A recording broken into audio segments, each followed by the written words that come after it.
নমস্কার, আমি অভিজিৎ রায়চৌধুরী আর আপনি দেখছেন অভিজিৎ রায়চৌধুরী ফটোগ্রাফির পেজ।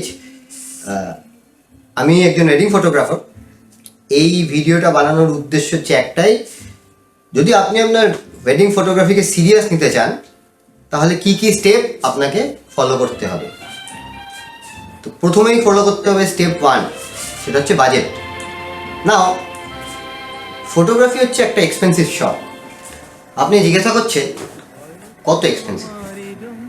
লাইক, আমি যদি আপনাকে একটা সামান্য ধারণা দিই যে একটা ক্যামেরার একটা ওয়েডিং সেট আপ করতে আমার একটা লোকের মিনিমাম 2.5 থেকে 3 লাখ টাকা লাগে।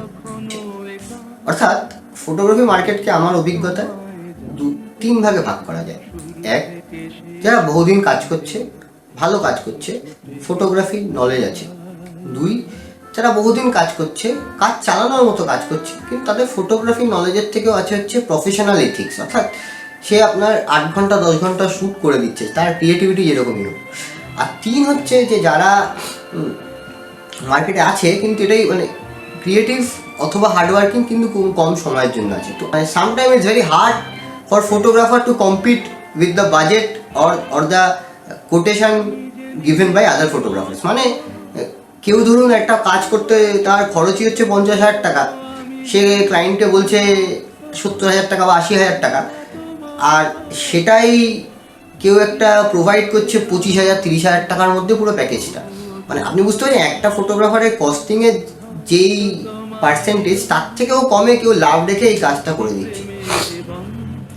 এবং যা হয় আর কি, যে আজকাল খুব একটা লিম্যানকে যদি বলা হয় যে সিনেম্যাটিক ভিডিও হবে, ট্রেডিশনাল ভিডিও হবে, ক্যান্ডিড ফটোজ হবে, এগুলো যে আদৌ কীভাবে হয় সেটা তো তাদের কারোর পক্ষে জানা সম্ভব নয়। বুঝতে হবে যে সিনেমা ব্যাপারটা সস্তা হয় না। 40,000 টাকায় সিনেমা হয় না। 40,000 টাকায় সিনেমা হলে সেটা আমি রবীন্দ্রনাথ হতে পারে। কিন্তু একটা স্ট্যান্ডার্ড সিনেমা যেখানে একটা ক্যামেরাকে আমরা ইউজ করছি, একটা ক্যামেরা যে চালাতে জানে, ক্যামেরার ভাষাকে, ক্যামেরা অ্যাঙ্গেলকে, সব এই মুভমেন্টটাকে আপনার ইভেন্টের সাথে মিশিয়ে দিচ্ছে, তার একটা এক্সপিরিয়েন্সের প্রচুর দাম আছে। There are photography like portrait photography, traditional architectural photography, patterns, street, every candids, every kind of photography, and then they combined with each other in a wedding photography. Lack of all trade না হলে photography কি বলবো কি wedding ফটোগ্রাফিকে masters করা যায় না।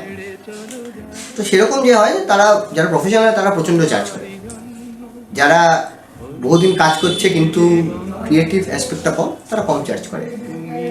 আর যারা মার্কেটে নতুন এসছে, বাবার পয়সায় ক্যামেরা কিনেছে এবং এখন মার্কেটে ডেসপারেটলি টিকে থাকার জন্য তারা একটা ছোটো দামে কাজ করে দিচ্ছে। আপনাকে একটা রেট বুঝতে হবে যে আপনি 50,000 টাকার মধ্যে বাজেট করেন তাহলে এটা মোটামুটি লেভেলের ফটো ছবি হবে। যদি আপনি 70-75,000 টাকায় করেন তাহলে ইদার ছবিটা খুব ভালো হবে, নইলে ভিডিওটা খুব ভালো হবে। আপনি যদি ছবি এবং ভিডিও দুটোই ভালো করতে চান তাহলে তার মিনিমাম কস্টিং অলমোস্ট 1 লাখের বেশি অথবা 1 লাখের কম। এছাড়া কি এর কমে কি হয় না অভিজিৎ? হ্যাঁ, অবশ্যই হয়। তবে সেটাও আপনাকে প্ল্যান করতে হবে। কি যে ধরুন আপনার বাজেটটা কম, তাহলে আমি সেক্ষেত্রে বলবো যে আপনি ছবির ওপর বেশি জোর দিন।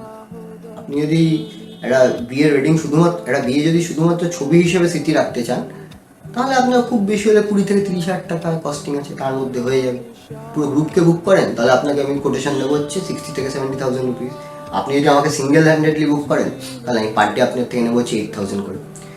তো এইখানে এই 8,000 আর 60,000 দুটোর মধ্যে তফাৎ হয়ে গেলে এইটা হচ্ছে প্রপার প্ল্যানিংয়ের সঙ্গে। ক্লিয়ার অ্যাবাউট ইউর বাজেট, যে আমার বাজেট ভাই তুমি কি করতে পারবে। নট লাইক যে আমাকে বাবাই দিয়ে বাবাই ফটোগ্রাফি দিয়েছে 20,000 টাকার প্যাকেজ, তুমি কেন 60,000 টাকা বলছো। এই অ্যাপ্রোচটাই হচ্ছে ভুল। এই অ্যাপ্রোচটা দিয়ে আপনি কখনোই শেষ করতে পারেন না, কারণ we are not competing for prices, we are competing over quality and art. Art can be measure in that way. এই বাবাই ফটোগ্রাফি যে ধরুন 20,000 টাকা দিচ্ছে, সেটা নিজের ওয়ার্ক ভাবছে হচ্ছে 2,000 টাকা। বাট আমি প্রায় যখন 12 বছর 14 বছর কাজ করি, আমি 2,000 টাকার জন্য কাজ করি না। এবং সেইটা আমি এত সস্তায়, যেটা আমি শিখেছি এত বছরের অধ্যাবসায়, এত বছরের জ্ঞান প্র্যাকটিস, সেইটা আমি এত সস্তায় ছেড়ে দিতে পারবো না। তার কি সবার জন্যে এবার তার কি যে আপনি যদি নিজের বাজেটটা আমায় ক্লিয়ারলি বলেন, দেখো ভাই আমার এরকম বাজেট আছে, আমাকে কি করে দিতে পারবে,